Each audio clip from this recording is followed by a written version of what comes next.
Yo, Yo,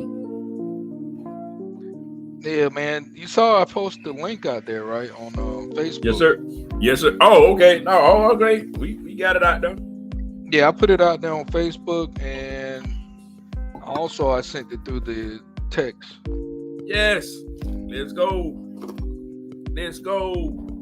I mean, I hope Lou pick it up. But we start a little bit later than usual tonight. Usually start at 9 o'clock. Yeah, we So we since way we are over the. live, Yeah, we got the live stream going.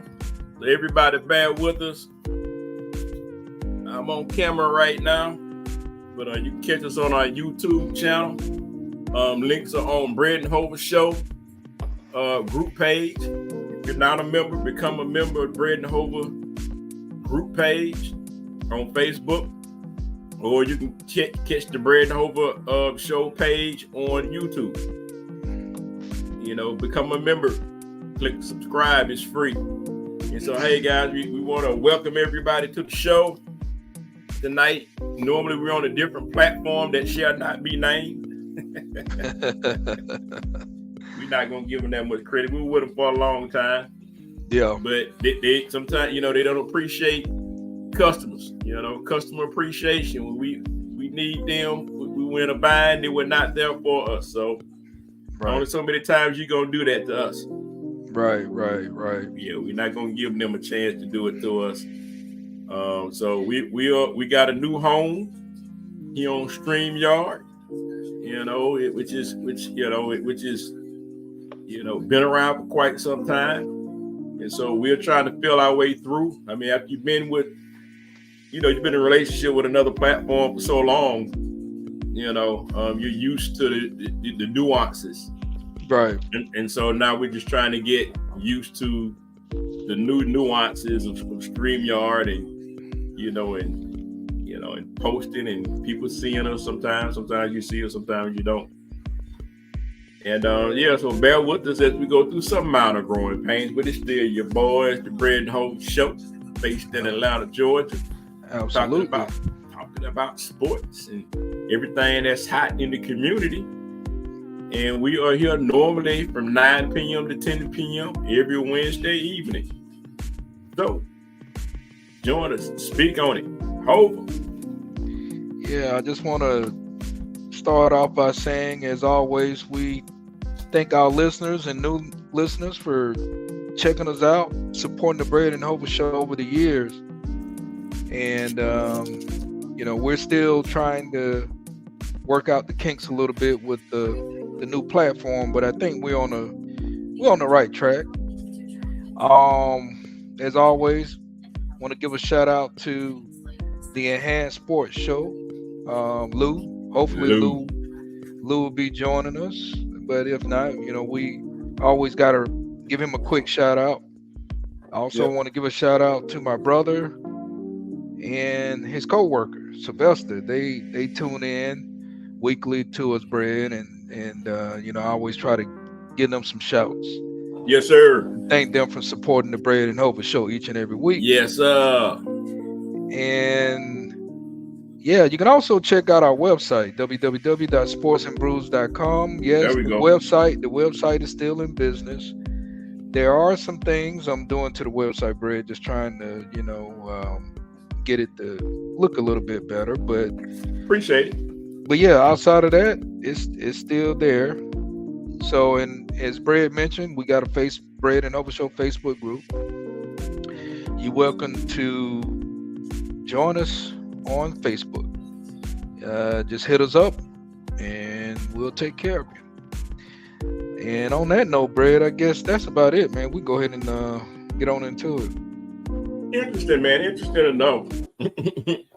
Start the show off with the it was a lot of activity here in the A. I don't know if it made national news, but some fool hijacked the bus yesterday. Yeah. Unfortunately, lives were lost.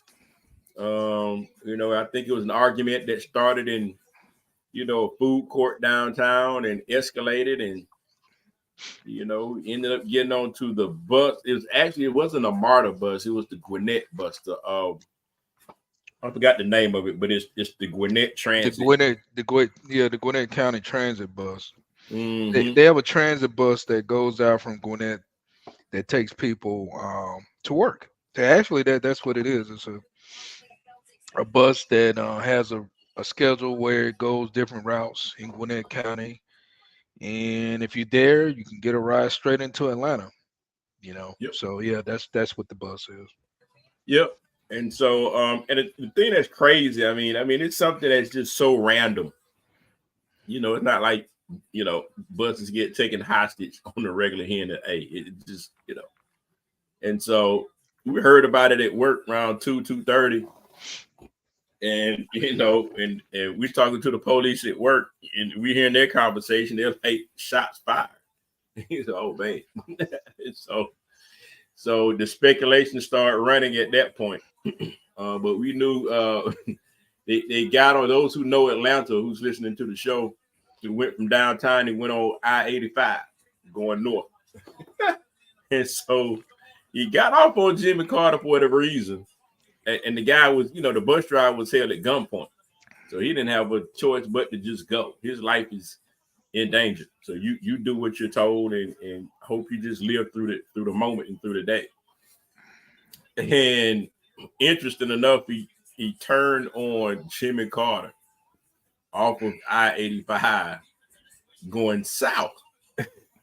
So as you go south, you leave Gwinnett County, you go to DeKalb County. And by the time I heard it was in DeKalb County, I knew it was going to end real soon. DeKalb County police lives for these moments. They live for these moments to just get in the mix because, we got a full SWAT. Not only do we have regular uniform police, but we got a full SWAT. Everybody don't have Atlanta has a SWAT. DeKalb County has a SWAT. Just I don't know if anybody watches the show SWAT. There's an old one and a new. It's the same thing, but the new one stars Shamar Moore. Yeah. And so if you see that SWAT with all the special vehicles and techniques, that's what we got in DeKalb. And when they got in the mix, they was pretty much old. Didn't last long at all. Yeah. But look, man, that's the last thing. They were interviewing a guy and his wife was on the bus and it's something that she's done for many years and it's uneventful. The most eventful thing that may happen is possibly the weather if the bus breaks down, not that. Yeah. So that was quite the ordeal. People traumatized, I'm quite sure. And the guy had cases. He was arrested 11 times or something before. Yeah, so that's the thing, man. From what I saw in the news, this guy pretty much had a rap sheet. But yeah, I don't know. It just makes me question the system sometimes because why do we have someone and who knows what all kind of situations going on mentally with this person. Mm-hmm. So. But why do we have people like that on the streets? Don't they have a mental evaluation before they? I mean, I guess you would think before you release them out to society again. Let's make sure this person don't have a loose screw somewhere. Yeah. But I don't know. Maybe that should be added in the mix as protocol before you put people back out into I agree. And I agree. And jail is not for everybody. And sometimes, and the thing about it, they didn't even keep him in jail. And so, it's almost as though they just didn't take him seriously and just put him out there on the street, even though he was, countless offender of the law. But like you said, this guy had a rap sheet, man. Rap sheet. What I'm missing? Apparently something didn't change.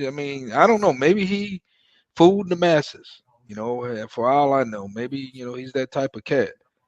But the whole thing, what's interesting though? When I saw it on the news, I'm seeing this bus, and I'm saying to myself, like, where the person who's on that, where how far he think he's gonna go?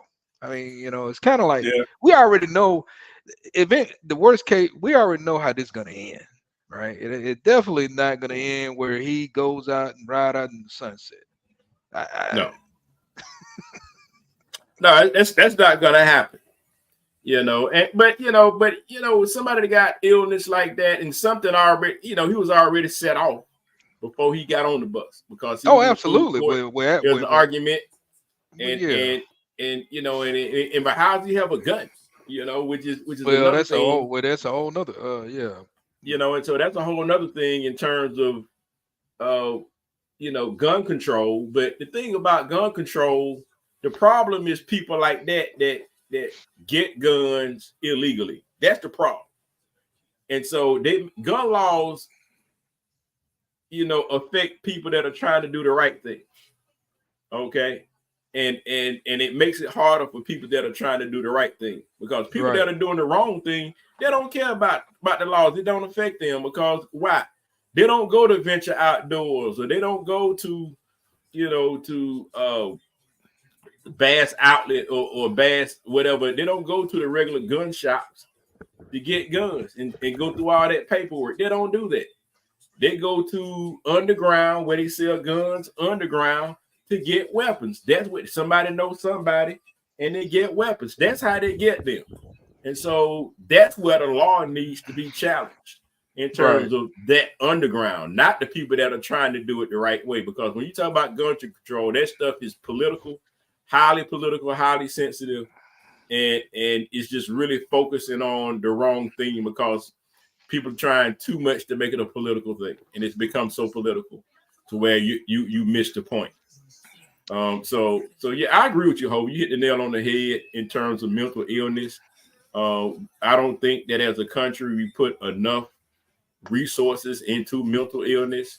If not a cure, how do you treat it to where people's lives are at stake, or where they put other people's lives at stake? Because I don't think you heard about it in the news also, where this guy was chasing these women in the parking lot. Mm-hmm. And the lady happened to be pregnant. I think it was at Fellini's, and he swung on her. But I mean, you wasn't. She didn't feel threatened. But still, you go to Fellini's to get a pizza, get a drink, have a good time, not to be harassed by somebody that got mental illness and just couldn't. And he broke the window. And so we got a lot of this stuff.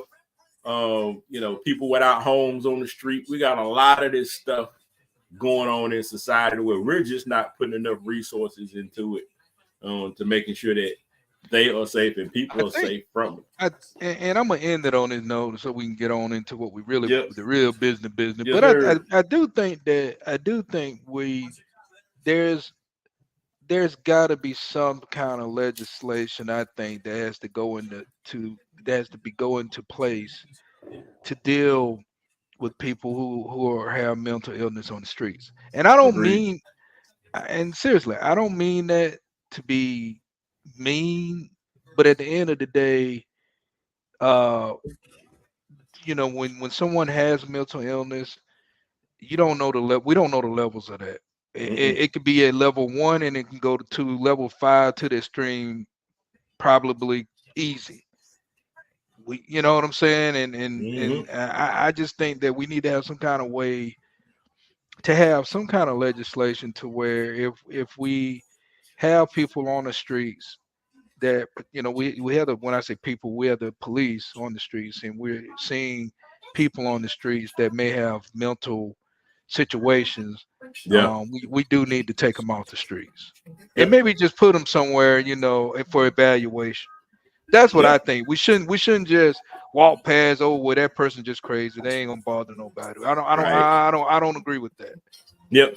Because like I just said, it can go from level 1 to level 5. In a split second. In a split second, because like you said it best. Who knows what can trigger that, right? Yes. What could trigger that situation?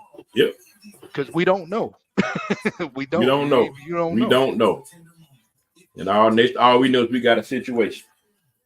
I mean, hell, you might say the word funny, and it might trigger. You may, he may see the way you're wearing your cap. The other, who knows, man? What could trigger that? That's what I'm trying to get at. You never know.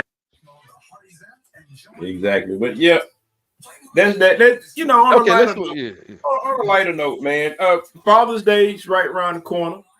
Hopefully, and we're gonna get into some sports talk, but it's a lot going on. We didn't get a chance to really rap at the people for quite some time. And last week we've been trying to get it together.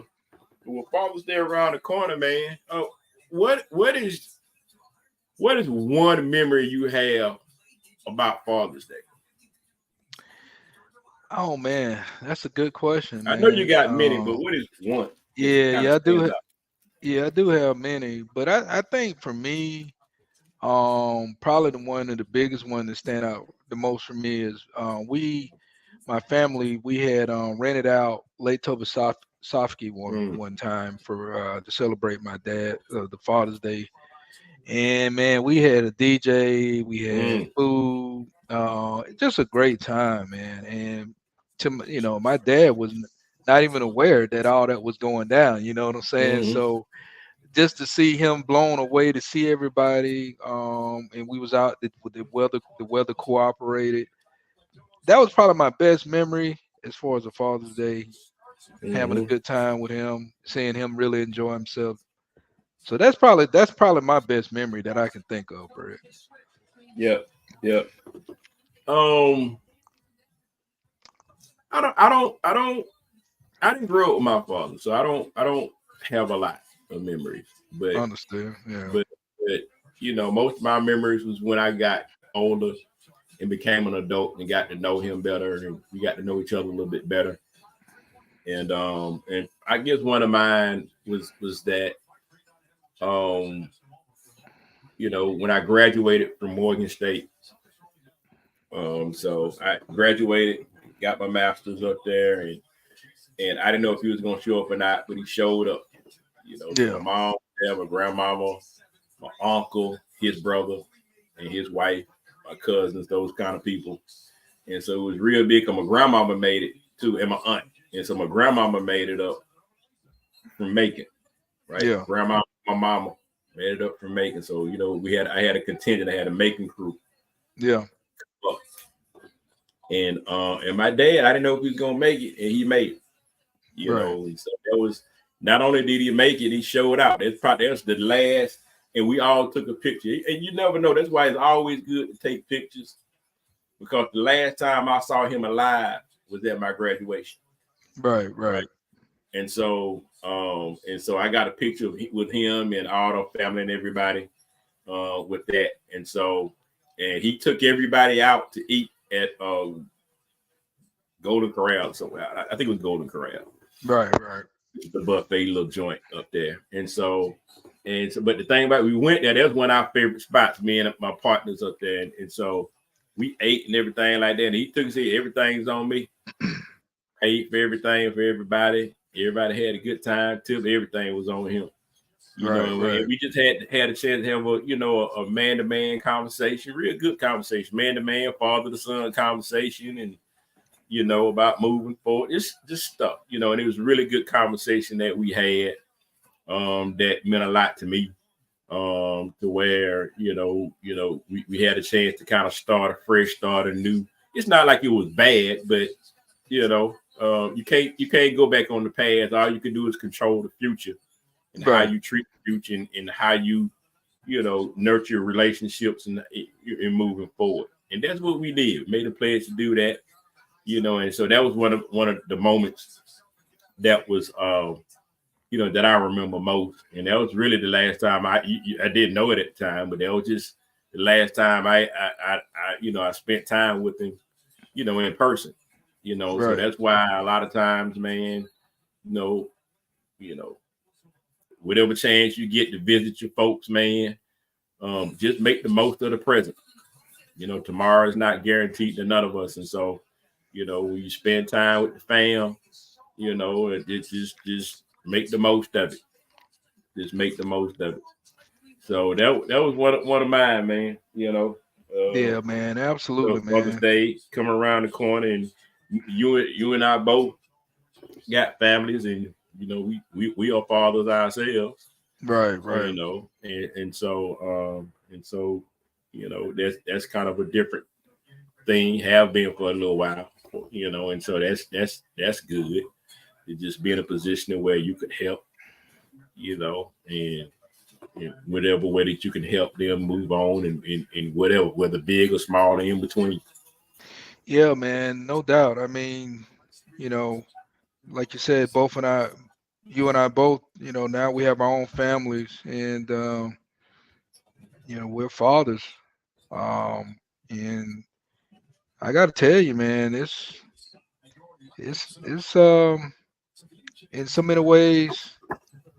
I can truly understand. I really appreciate now knowing that when my dad, being my dad, had to be able to do, to make sure that I Mm, was, provided for and supported me and everything. And yeah, so now I'm doing the same thing.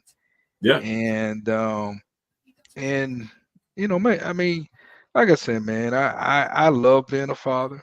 And to all the fathers Hmm. out there, man, I salute you, you know, Yeah, doing yeah, your for thing, real, man. man, because you know, in our community, as you know, man, always the word goes out, well, deadbeats, Yeah, dudes just going around having a lot of baby mamas and things like that, not really taking on their responsibility.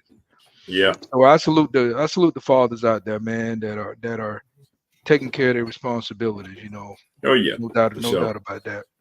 for sure. At least the ones that are trying, man. All you can do is try. And sometimes things don't work out.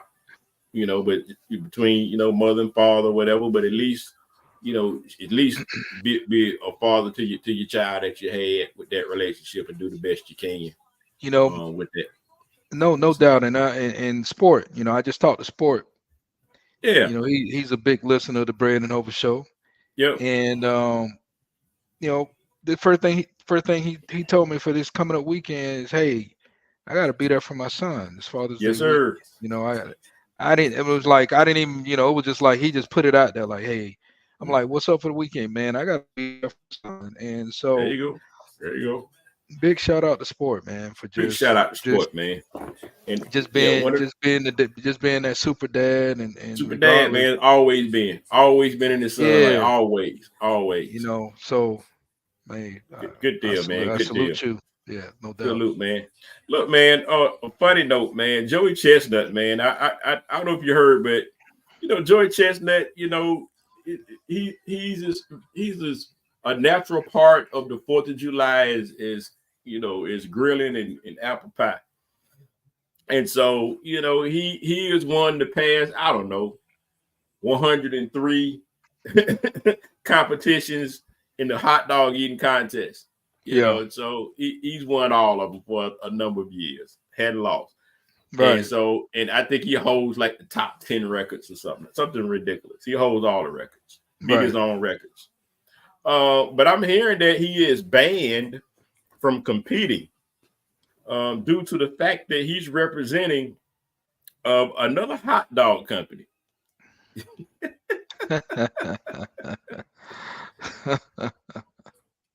Crazy. Oh man, so he no more Nathan hot dogs, right? No more for him. The show will go on. No more for him. No more for him. Oh man, that's So too funny. it'll be interesting because I watch it every year because there ain't nothing else going on. It's on at a certain time to where nothing else is going on. So you turn it on and you watch them devour hot dogs in So competition. now, so who's the rival, man? I mean, what kind of hot dog is he eating now? I don't know. They didn't say. I Oscar Mayer, mean, maybe. I don't. well, I'm reading up on Johnson's. it. I don't know I'm what reading is. up on it. I'm reading Uh, up on it, and they said he's eating plant-based. If I'm reading this oh, right, a plant-based hot dog. I don't know. oh. I don't know about that, man. A plant-based hot dog. I mean, I mean, it's not a hot dog unless it's beef, right? A beef or frank, pork, or beef or maybe pork, pork. or chicken, or Well, I turkey, forgot. Yeah, well, turkey too. or some But type of meat.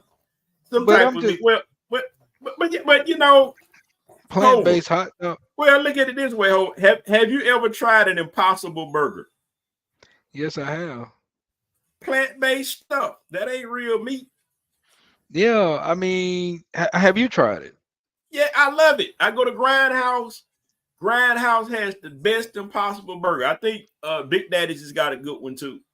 But I think Okay. Grindhouse has the absolute best Impossible Burger And you know out what's there. funny? What's funny about that? I had it at Grindhouse, and Mm-hmm. it is delicious. And I know exactly what you're talking Awesome. about. It is awesome. So for the listeners out, yeah, definitely try it. But you know, I don't know about a hot dog though, Hope. I don't know about all that, man. I I don't don't know, know. man. I I don't know just about I all just that. don't know about eating a plant-based hot dog though. Yeah, I don't know about that neither, man. It Maybe a might be plant-based hamburger, but not a hot dog. I mean, a hot dog to me is a beef frank. I don't know. Yeah. I'm thinking like a ballpark or something like that. Yeah. You know, I've even eaten Nathan's, and I mean Nathan's are good, but maybe he's just trying to be healthy now. Maybe that's what it is. And he doesn't have a choice. I mean, your body gonna portray you if you keep mistreating it. And well, that's true, especially the number of hot dogs he's eating every day. Right. He got to practice. He's eating and he's doing other stuff. You know, he's doing more than hot dogs in the off season. So outside of 4th of July, you know, he's eating spaghetti, pizza, wings, all kinds of stuff. You know, so in all kind of food eating contests, right? He's eating all kind of stuff. But is that a sport, Hova?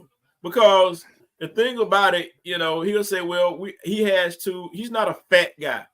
Okay, yeah. Joey Chestnut is a tall, lean dude, and he's not a fat guy, you know. And so everybody kind of asked him, how are you able to put away so much and do it on a regular basis and come in and break records and stuff? He said, well, it's his technique, you know, it's his size a little bit, genetics, you know, because he's a tall guy, you know, his food has more places to go.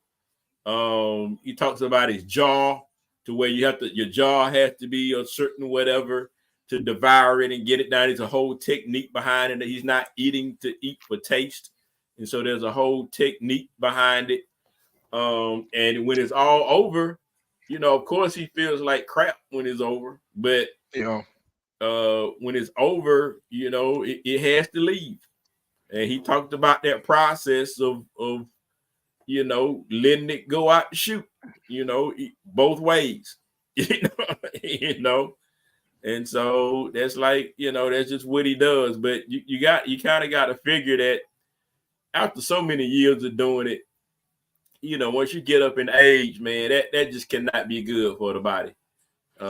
Yeah, I have to agree with that. And I'm pretty sure that's why he's changed from eating those, you know, Nathan hot dogs. I mean, I can't even imagine him, you know, when it's all said and done. Now I got to get rid of this. Yeah. I mean, that's probably, if anything, but is it a sport, Hova, since you have to kind of prepare your body? And you know, I mean, they're all sizes. You got fat boys, chubby boys, you got all kinds of sizes. But is it really a sport? Well, I mean, it is a competition. Yeah. Is it a sport? I think you got to classify it as a sport. I mean, you know, if you can make hell, I don't know, if you can make, what's that sport? Cornhole. Hell, if you can make throwing an axe a sport, I mean, you know, or cornhole, you know, any of those type of, I mean, why not? You know, it's competition. You against other people. Yeah. True enough, man. So look, moving on. What's wrong with your Braves, man? You know, they've been looking like pure crap this year, man. I mean, it's been off. You know, feast of famine. You know, outside of the injuries, because we weren't looking all that great before Ronald Acuna Jr. got hurt for the season. So we weren't really looking all that great before then. Right. I mean, he would provide the spark that we need, but I mean, this team's, you know, the pitching's been decent, but the hitting's been, manufacturing runs has not been good for the Braves this year. And I haven't seen this in quite some time. And they've been winning the past 3-4 years. The Braves have been just a power lineup for the most part. Feast or famine, meaning it's home run or bust. Yeah. And somebody in that lineup, 1 through 8 is gonna knock it across the fence or whatever. Something's gonna happen. Right. But this has not been the year. They're not getting on base. They're not knocking people home. They're not scoring runs. They're not manufacturing runs. There are different ways that you can manufacture runs. You can, you can bunt, get you some base hits, pick your spots to where it goes, a whole bunch of ways, and and get good base runners. But right. This team has not been doing that. It's like, well, I'm gonna swing. A year ago, we were one of the teams that struck out the least. We're not that team doing that, at least so far. So we're like 60 games in, 50 games in, and we doesn't look good. I hope don't feel good either.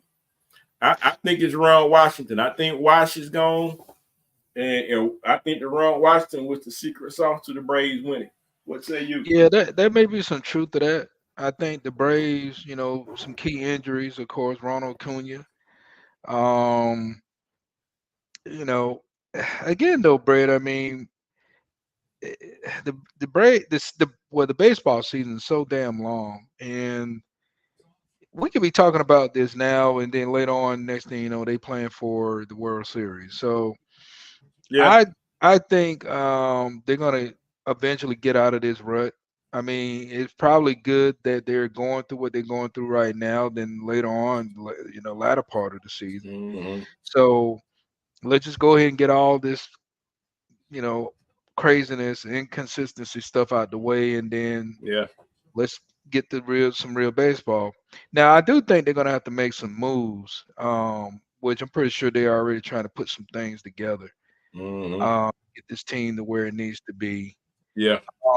I believe in the Braves organization, and I think they're going to turn the ship later on in the season. But yeah, right now it's not the best baseball, and that's just all to it. It's just not the best baseball right now. They're not playing the best baseball they can play. No. So I'm hoping that Anthopoulos makes some moves before the trade deadline, and he's gonna have to. I mean, there's no doubt he's gonna have to make some moves. Yeah. I don't think you have a choice. I agree. I mean, you're gonna have to get somebody to come in and somebody who's real good base runner. Somebody who get on base, good base running. Play some small ball, kind of mix it up in the lineup. Because right now, man, these guys swinging for the fence and they press it, and it doesn't look good. It doesn't feel good. So, right. We hoping that they find a way out of this. Right. So look, man. Again, we have WNBA news every week, thanks to Caitlin Clark. She's not trying; she's just playing her game. The news, she has no control over that. So it's social media, it's the media, it's people like Stephen A. And it's everybody who makes it a thing. Yeah, what's up with Stephen A? I don't know, man. He's sometimes I wonder about him, man. Me too. I mean, are you so much of a glory whore to where you do anything to get people to listen and tune in and have folk talk about you? I guess so.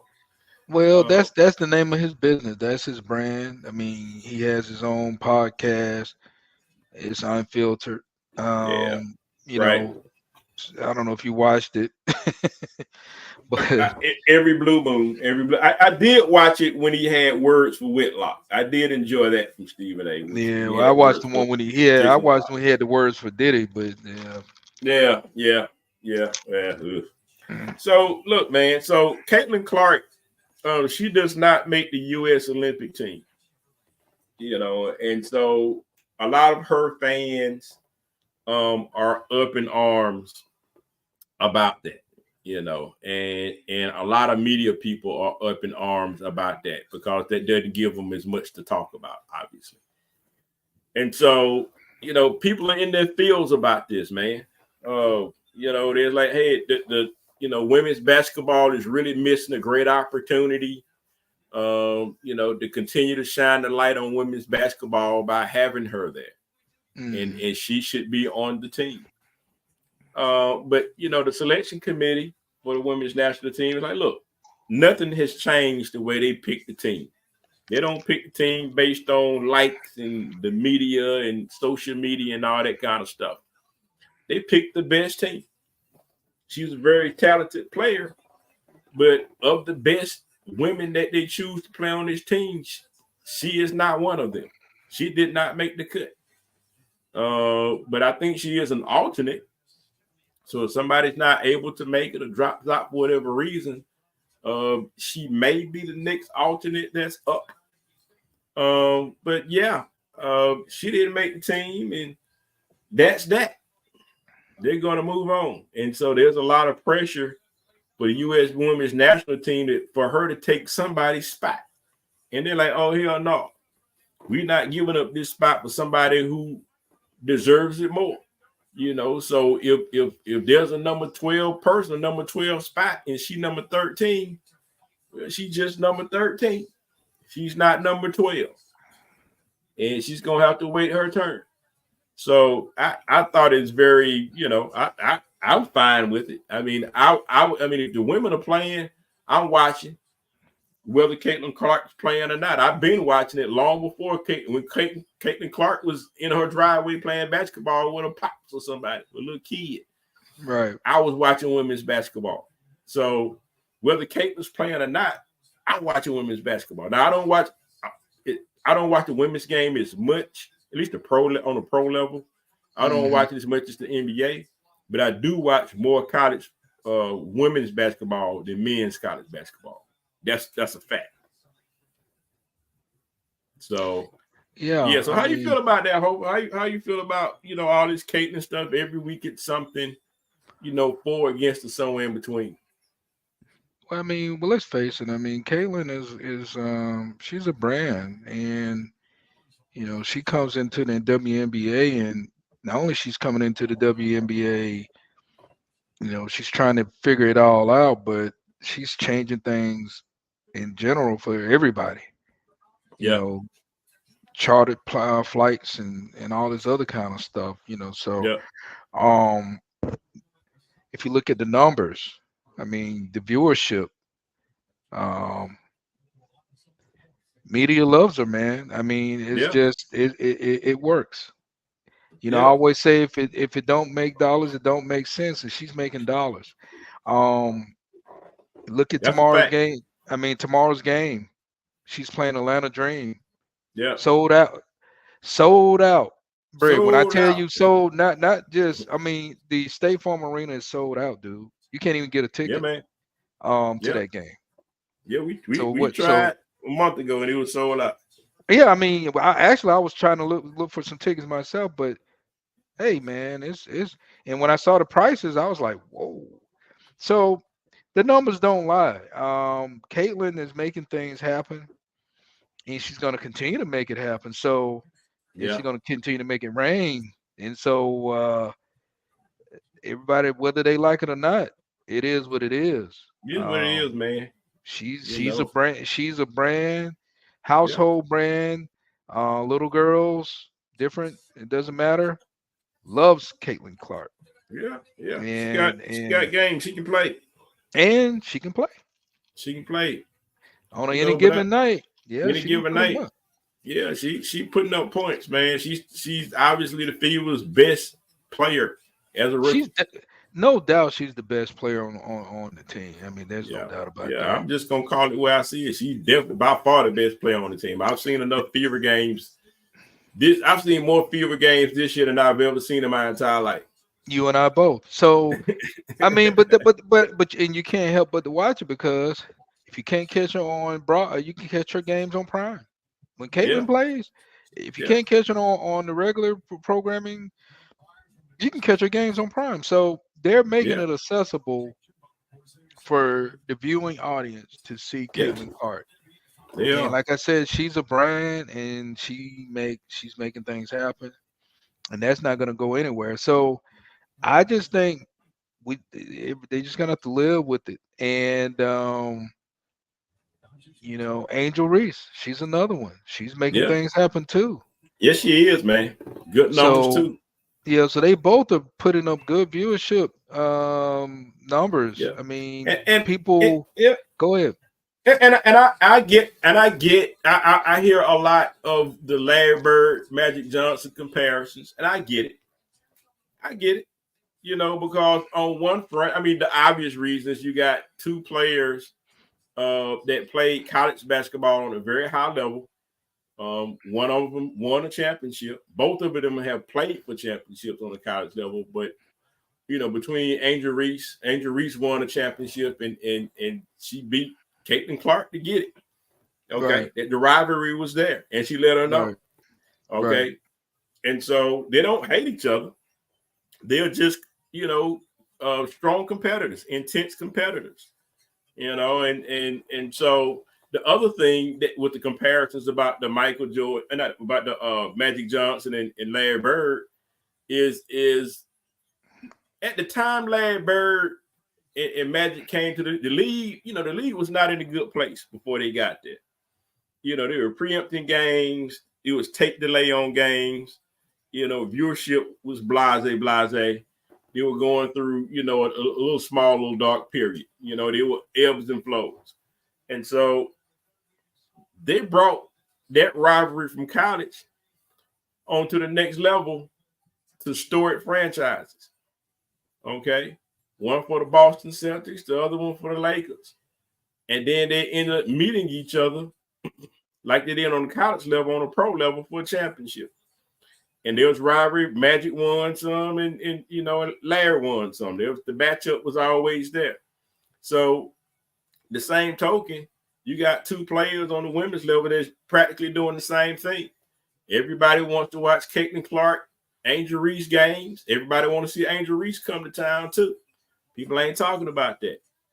And especially when Angel Reese and Caitlin Clark, when they play against each other, everybody wants to see that matchup. They're not going to shy away from each other. They're not going to shy away from the media. Okay? They're not going to shy away from tough questions.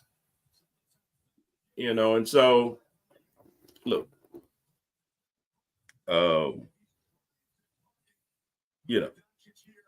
I just think that, I'm enjoying it. I'm having a good time, Hope. I enjoy it. Yeah, I mean, my dad, he wasn't even watching WNBA until Caitlin Clark. I mean, that just go to show you. He didn't. Yeah. He's like, WNBA. What is that? Now he's actually tuning in just to see her. Yeah, So, man. yeah, man. So interesting. Whole nation is. Yeah, you're a perfect example. That's a perfect example. Perfect example, man. So look, man. Sad news. We would be remiss if we did not, bring up Jerry West, aka the Logo. Has left us. Gone to glory. And so, condolences to the Laker family, to Jerry West family. During this time, man. I mean, everybody knows the Logo. One of the greatest to ever do it. One of the most influential players back in the early 70s, late 60s, early 70s in the game. His passing was that was, you talking about Bob Cousy, shoot. Jerry West was right there. Magic Johnson, like, well, shoot, that he's the one that motivated him and his style of play. Right. And so Jerry West also as an executive, I think he won 2 Executives of the Year awards. I think he was a 14-time All-Star. One of the greatest players, one of the 100 greatest players of all time. And he won a championship or 2 with the Lakers. Yeah. So there's a lot of accolades in his corner. Absolutely. We just lost Bill Walton last week. Yeah. So our NBA greats, are leaving us. But Yeah, rest in peace, Jerry West. Yeah, all I can say, man, is he definitely um, is the NBA. Yeah, No doubt about that. He's definitely one of the most influential guys in the NBA. One of the absolutely. most I mean, influential. right up there. When you talk about, we always talk about Dr. J, Larry Bird, Michael Jordan, but yeah, he's definitely a pioneer Yeah, of the NBA, and he's gonna be missed. And all I can say, man, is you know he's on his way where he's going straight to enjoy his you know rest in peace, as I want to say it. But at the end of the yep, day, his family and all, my heart goes out. My heart goes yeah, out to his family. And I, the only thing I can really think about as far as with Jerry West is I always just think about the Lakers. I mean yeah, that was Jerry West, and yeah, you're right. He played a big part. He played a big part with Magic yep, in his life, and I know I'm pretty sure Magic probably taking it pretty hard. yeah, yeah, yeah. I think he, as a matter of fact, I think Magic probably looked up to him not just as a, probably more than that to him. You know what I'm saying? I Hmm. mean, that was family. I'm Yeah, pretty sure of that. yeah. I'm quite sure. Pretty sure of that. Yeah, yeah, yeah. So I'm gonna stick with news within the Laker family, man. But Dan Hurley turns down again 70 million bucks. 70 mil. Dan Hurley, the coach of UConn men's team, back-to-back national championships, turns down the Lakers head coaching job or offer and decides to stay with UConn to try to win the three-peat. And so that's big news because everybody thought for sure that he was going to take all that money and he's going to leave college. And, you know, so now the Lakers on a search for somebody. But They've here's gone through the gambit. but why? I mean, but why? Why would Dan Hurley want to leave Right. a job that probably less stress? You know, Mm. um, Yeah. he doesn't have to try to tell grown men or teach or coach grown men who are getting paid millions of dollars to play disciplined basketball. Yep. Yep. I mean, and when I think about it, it's kind of like, yeah, I get it. I mean, unless he just wants a difference, a change of pace, and he want to step up to that challenge, because not every coach wants it. But if he wants it, that's fine. But I think he probably evaluated the situation, and you know what? I got it good here. My family, we all happy here, and nah, I don't want Yeah. to make that. I don't want to Yeah. make that. I don't want to. I don't want to shake up what we got going on. Yeah. Just good, and that's fine. That's totally fine. Yeah. Um, Yeah. it's interesting. Somebody was talking about, I forgot who it was. They were talking about Kirby Smart. It Yep. was like, well, Kirby this, Kirby that. He can be in the NFL, and at the end of the day, Kirby hushed all that noise because he like, look, I'm a dog. Yeah. it's it's it's all about the dog nation, Yeah. the Yeah. dog, and and the way things gonna roll, I'm gonna end it that way. Yeah. The way he signed that last contract, Yeah. enough said. I mean, he may anything could possibly happen, could change, whatever. But at the end of the day, he like, no, I'm a dog for life. Yeah. That, He's in a very good position. I mean, you're right. yeah. You hit the nail on the head, man. And so he's in a position, whether he wins or not. Well, whether he wins or not, I mean, that's He puts Georgia in contention. every year. Let me rephrase. He puts them in championship contention year in and year out. Correct. Okay. Everybody can't say that. Well, it's something we talked about. What he's done is what Nick Saban done with Alabama. It's Yep. just that simple. Yep. He made Georgia back. He gave us back-to-back championships, And that's basically what it is, man. It was Alabama. Say Alabama's still Alabama, but Georgia Yeah. is always going to be in the talk year in and year out. No doubt of it. That's what Kirby has established with Yeah. Georgia. Yeah. And somebody was saying, well, he's selling his house.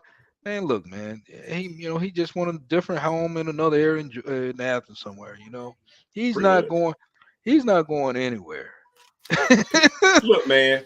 Everybody who Kirby hate Kirby's a dog. That's the bottom man, line. He's a dog. everybody who try to hate on Kirby want Kirby. Everybody who try to hate on him want it. All these people who put out these little funky rumors, like you said, the people down at the University of Florida, they want him. Thought their coaching situation suck. Texas, even though Texas is winning, Texas want him. Alabama don't know what this new coach is going to do. They want him.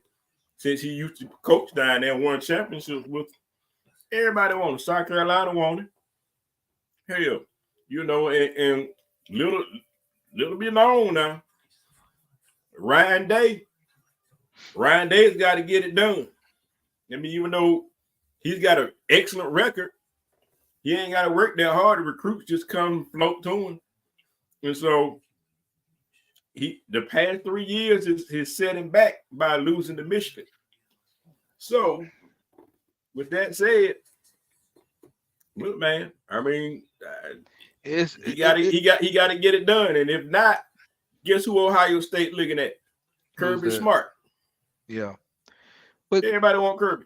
Yeah, but we are Kirby. Like I said, Kirby's not going anywhere. I truly believe if he have to shock me, but I don't see it.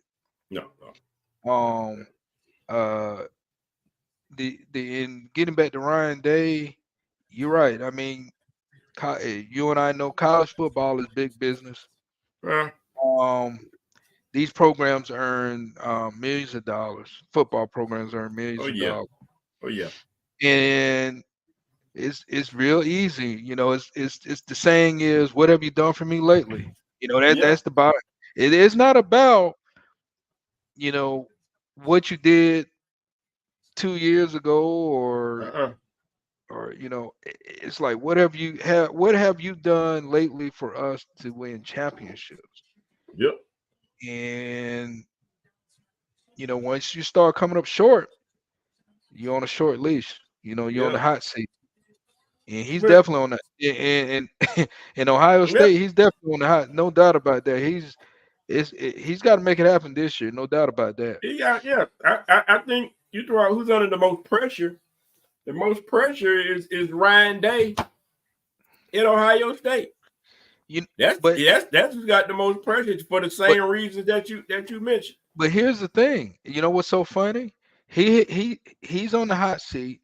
But guess who was on the hot seat last year and took care? But it worked. It's funny. It worked out. Yeah, it worked out for him. It was Michigan. Jim Harbaugh was really on the. He was really on the hot seat last year. People don't forget about that, but he had to make something happen. Yeah. Because Michigan was ready to get, even though all these other allegations, but they were ready to get him out of there anyway. Yeah. But they just so happened to have the team that was able to win the championship. Yeah, but what helped them also win the championship is the system. Okay. And so what the system did was to make it easier for Michigan. Georgia lost that SEC championship. So two teams that deserved to be in the top four, Georgia and Florida State, they took both of those deserving teams out, and they put two other brand name teams that have already faced each other earlier, Texas and Alabama, and both of them ended up losing. If Georgia was in it, I'm telling you, anybody know anything about football. When Georgia won in 21, Georgia had one loss. Georgia wasn't undefeated. They had one loss.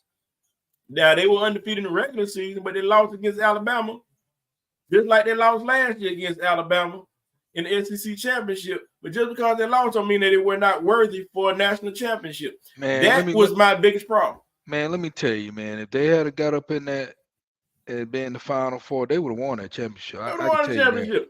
Michigan fans know that. I can tell you that they would have won that championship. No doubt. No it doesn't matter who it was again, whether the I don't care who the hell it was. Washington, hell, they don't know. Alabama, I don't care who it was. Georgia was going to win that championship last year. I agree. And they knew that. But the fix was in for the Big Ten to win it. They didn't want them to three-peat. They didn't want Georgia to three-peat. They didn't want Georgia to three-peat. They knew Georgia was going to three-peat. They knew Georgia would have. There's no doubt. There was definitely going to be a three-peat. And if anybody's gonna have a chip on their shoulder, it's gonna be Georgia.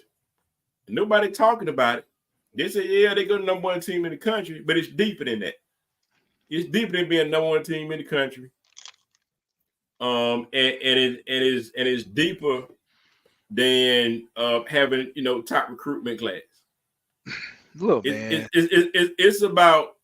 Kirby has a way to motivate these guys every year, and it's different. It ain't the same message every year.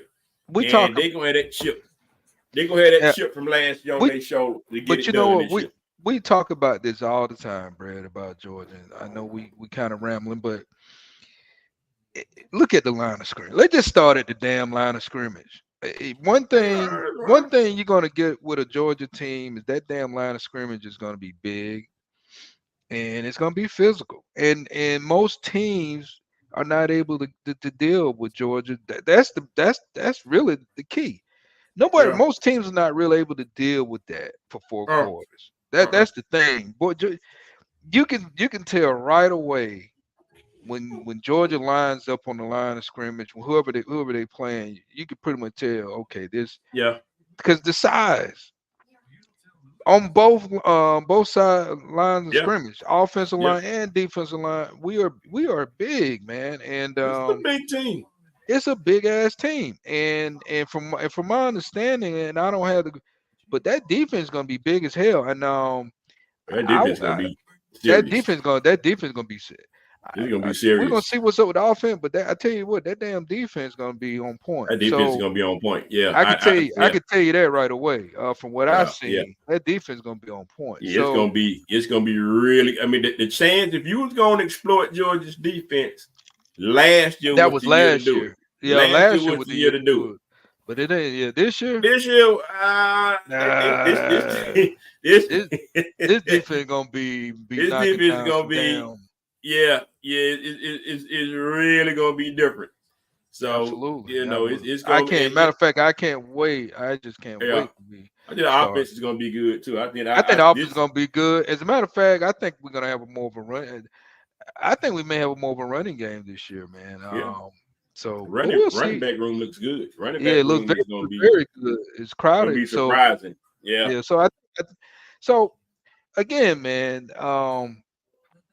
We can go on and on with Georgia, man. We're gonna talk a lot about Georgia. Yeah, as the season. Yeah, the season gets close in throughout the summer, man. But look, man, basketball. We haven't spoken a lot about the championships going on now. There's a reason why. I mean, this ain't a great matchup. I'm gonna just be point blank. I'm gonna sound like a hater and a homer or whatever. I don't care. I mean, unless you're a Boston fan, nobody's enjoying this, and so this is a bad matchup for the Mavs. It's just matchup. Why is this a bad matchup? Let's break it down. Why is this look. I think that they got more length. I think early on with Porzingis, they had more length. I think defensively they're more consistent. They got more production off of their bench players. Boston, that is. I think Boston's just got a better bench than the Mavs. The Mavs bench usually only shows up for home games, but they trying to come alive now. But I mean, I just think that they're just a man for man a better team Down low, you got Horford down there, who's an experienced big man, and they're a more physical team. Yeah, I mean, Luka's doing what he can. He giving you what he can. But if there's a weakness, I mean, Luka ain't playing no defense. I mean, they talk about Trey, but Luka ain't playing no defense. yeah. I think you hit the nail on the head. That's really the biggest factor between the matchups, the bench play. Yeah, Boston is just better. This is yeah, just bottom line. I mean, when you get past Dallas starting five, yeah, um, it's like sitting at the Russian roulette table rolling dice. Because you don't know if they're gonna get what you're gonna get with that. yeah, And on the other end, Boston is their bench has been pretty consistent. So yeah, I think that's been the real big key. Why this series is going the way Boston should more likely take care of business. yeah. Um, Luca's doing what he does. I mean, but hell, Luca and the whole team that's going against that, he's not gonna beat. It just doesn't work that way. Yeah. Um, and Kyrie, he gives you what he can, but sometimes he can be a little inconsistent. And that's about it, man. I mean, all the other guys, hell, I can't even really name any other guys on Dallas that outside of Yeah, I those mean, two guys that are yeah, that really maybe you could maybe what's the guy Washington maybe yeah, maybe. I but mean, but that's you, that's that's about all. but Yeah, I think that players like Holiday has been a real big factor for Boston on both sides of the court, offensively and defensively. Obviously, Jaylen Brown has definitely been the best player on the court for both teams, in my opinion. Jason Tatum has just been coming up short, man. They need him tonight to just finish this game off, and he coming up short. And so well, that's you the know, thing. That's the thing. I'm looking at it now. You got Mavericks 17-2 run in the last some. That's a lot of damn points. yeah, And the way they it's were down flowing, by 20. well, I mean, but Yeah, no, I mean, but I'm just saying. I mean, yeah, that's a lot of points, man. So I don't know if Boston had just took the foot off the gas or what, yeah. They did. They sleep. They sleepwalk. But if they can wake up, they might can steal this one. But it Yeah, doesn't. I they mean, sleepwalk. the way they playing right now, it doesn't look like it. So Dallas might slip up and get this one tonight. We'll see how it goes. All right, we'll see how it plays out. Yeah. But I don't see them winning the series. No, I no, just they're don't not gonna see win it. it. No, they're I not don't. gonna I win don't. I this. don't see it. I mean, if they go 7, I don't see it They're not gonna win this. because they can't beat Boston in Boston. No, they definitely not gonna do that. They might get the games at home, but they're not going to get them. They're not going to beat Boston. They're not going. That's what's not gonna happen. So, Um, is this series enjoyable to watch? no, No. not at all. I Is it mean, I mean, it's a series where if nothing else on, I'll tune in for a little bit, but yeah, it's nothing that making me want to say, hey, I need to, yeah, because I mean, normally with a good matchup and good teams or whatever, or especially if it's an Atlanta team, um, we probably cancel the show or something like that so we can watch the game, this, that, and the other. But I mean, look, man. I mean, it's real easy to multitask watching this game. yeah, yeah, It's real yeah. easy to multitask watching this game. I'm a basketball fan. Yeah, of course, I'm a basketball fan. I can watch many teams outside of my own. Right. That's not a problem. The thing is just not an enjoyable game to watch. I mean, there have been moments, but unless you're Boston, I mean, look, Boston's won what 17, 18, 17 championships. I mean, who cares? They win 18, 20. Who cares? Unless you're a Boston fan, who cares? So let me ask you this: do you think Minnesota would have been a better series to watch Yes, because they match up better? they match up better. They're a grittier team, got a better defense. I think the bench is a little bit better. The inexperience kind of killed him with Dallas a little bit. Kyrie, the matchup right there, and they just relied too much on Ant-Man to do everything. And they needed help from Karl-Anthony Towns, a 7-footer who plays like a 6-footer.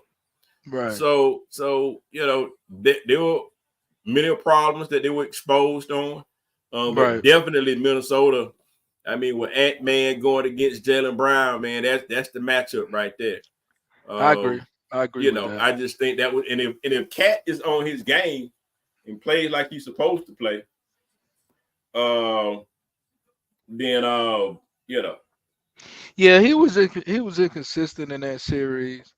He gave you one highlight moment, where he was shooting lights out. Then all of a sudden he went missing in action. So yeah, if he had been consistent throughout the series, maybe they probably could have beat Dallas. Yeah, I mean, I agree. I mean, you need a Cat to be consistent because, I mean, when he was on point, I don't want nobody checking him, man. When he was playing like a true big man, they'll take a couple shots from the outside, got hot a little bit, but really when he plays like a true big man and dominate the paint, ain't nobody stopping him, man. And to have somebody like Cat go against Boston, ain't got nobody to stop that dude, man, if he plays like a 7-footer and not a 6-footer. Right. So I think the matchup was better. I think Ant-Man is one of the most exciting players in the league. Inside, outside game, defense. He matches up the D up your best player. That's what you want. Face of the league. He is must see TV. People always want to hear what he got to say. And so he's that guy. I still think he's face of the league. But if you're a Boston fan, you think differently, obviously. But this is not a good matchup. This is not a good game. Maybe this game will come out to the wire. Maybe they get a last minute shot, make it this game a little bit better. But I mean, it's good that they came back, and didn't roll over and just die. Yeah, but it's still anybody's game. You got it's anybody's game. A little over 5 minutes.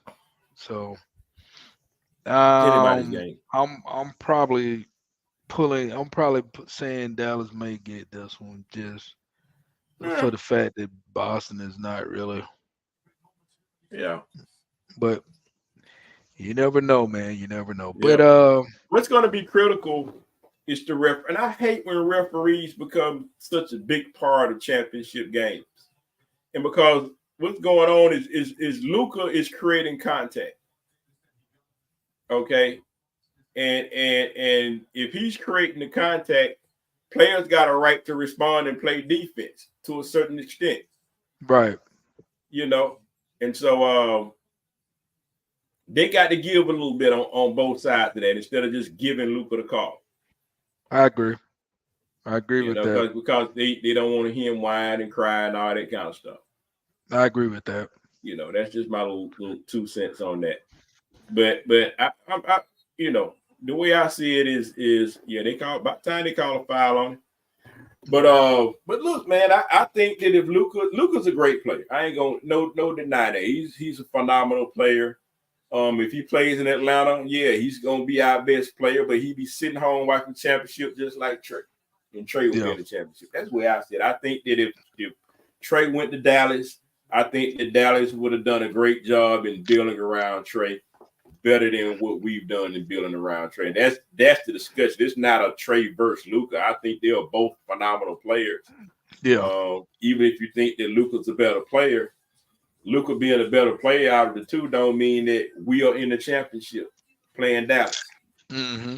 That don't mean Atlanta makes it to the championship. People don't understand that. I don't see why they don't understand that. I agree with that. I mean, Atlanta would not have built around Luka. I'm sorry. And you need more than just one dude to get to a championship. We be having the same story. We be talking around the same, man, shoot. I wish we had Trey. We should have went on and had Trey. We could have got Trey Young. Look at that dude, man. He hot as Atlanta always. See, we would have been talking the same thing we're talking about Lou. We've been talking about Trey. Because Trey wouldn't be here. We need a player like that. That's true. So no. They both phenomenal players. The problem is the ownership, the GM. Ownership don't want to spend no cheese, and the GM don't know what fuck you doing. I'm sorry, I'm all kind of got emotional. But that's the problem. That's the problem that I see right here. That's the problem. That's the problem I see. Fundamental problem. Two fundamental. It's not Trey. Well, Trey should be this. He should be more of a leader. He ain't this. He ain't that. He don't play no defense. He blah blah blah blah blah. This man averaged a double. Mm-hmm. Okay, he averaged a double. High 20s, 30-point years, what 30 and 13, some crazy. So look, first look at the ownership, paying the money. Then look at the GM for getting the right players. I agree. It looks like Luka just got another foul. Looks like. Yeah. But yeah, he's trying to draw contact. He just because he's a terrible defensive player. Well, the thing about it is you just can't. You just can't get in the way of a guy. He's on the going to the bat. You can't He's moving. You moving. You can't. Yeah, you just can't make. Yeah, you got the established position and don't move. Right. You moving and everything. That's what you got to do. Yeah, man. Well, we got. I guess in the last part of the show, I know. We about to wrap it on up. Yeah, so I know we talked about UGA earlier, and basically the football schedule. We kind of look at what possible potential losses the Bulldogs would have: Clemson, Alabama, Texas away. You got to play Clemson. We're going to talk about it some more, but I don't think that Georgia should overlook Clemson. I think Clemson still recruits at a high clip. They're going to be tough. They're going to have a tough defense, and they're going to be highly motivated. Georgia plays at noon, and everybody knows that Georgia doesn't play well at noon for some strange reason. Yeah, man. This schedule this year is going to be fun. I'm really looking forward to it. Oh, man. Man, you're talking about some good drinks. But yeah, buddy.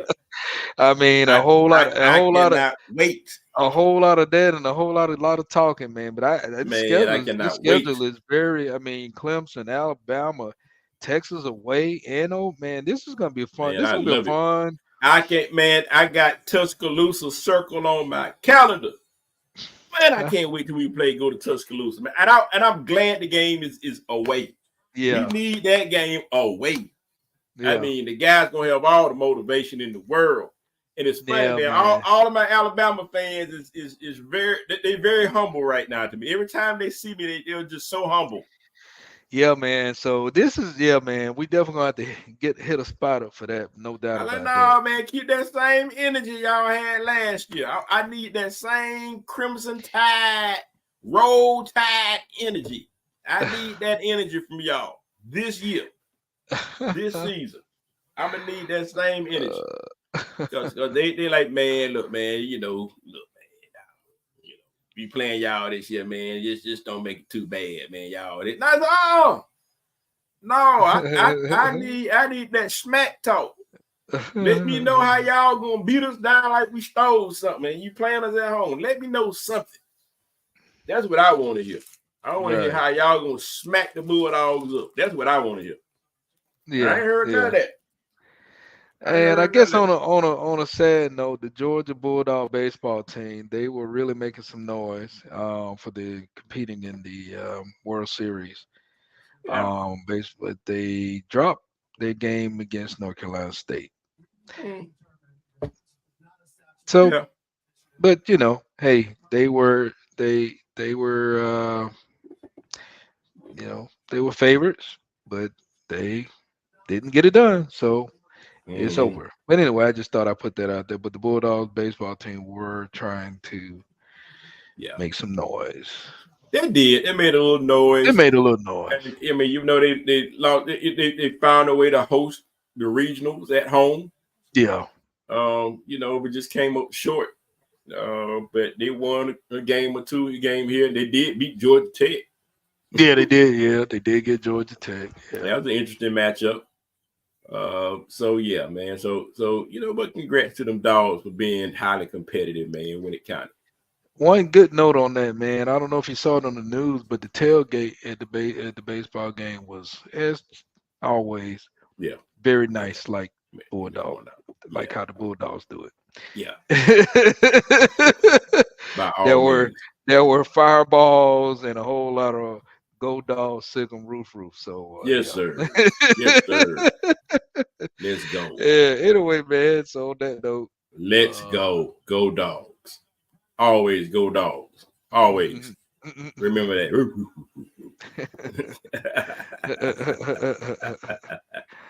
All right, man. All right, man. We can wrap it on up, man. I think we didn't put in work tonight, man, and we'll be back next week. Hopefully we'll be able to start at our regular time at 9 p.m. 9 p.m. to 10 p.m. And then drop the link on our group page, and I'll probably do it on my regular page too. Yeah. Next week. Just kind of drop the link in there so people can go ahead and just click and join. Oh, and shout out to Atlanta Old School. We will be at Marietta Square this weekend, celebrating Juneteenth. We should be there around about maybe 2-3 o'clock ish, somewhere along that time. Okay. So yeah, Atlanta Old School. Drummers up at Marietta Square. We've been doing that for quite some time. Juneteenth celebration. That's what's up. Yes. So, hey, when you look up, we'll be in a place near you. All right, man. All right. Well, good deal. Good deal. I don't know what the music is, man. I usually like to. We're gonna have to put some of that more bounce. There we go. There we go, Hope. There we go. We just can't leave, man. Like, All right, guys. Thanks for joining the Bread and Hope Show. Thanks for joining. And till next week, speak on it. Speak on it.